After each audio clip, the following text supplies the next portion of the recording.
வெளியே வா, குளிக்கலாம் வா. வரல? யார் குளிக்க போகிறா?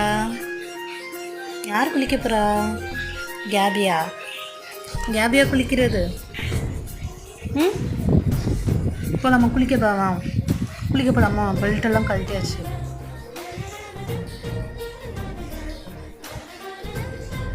ஐயோ ஐயோ, போச்சு போச்சு போச்சு போச்சு. போய் உன் டவல் எடு. கீழே யார் இழுத்து போட்டது? டவலை யார் எடுத்து போட்டா? அடுத்தது இழுக்க ரெடி ஆகிட்டு இருக்கிறாரு.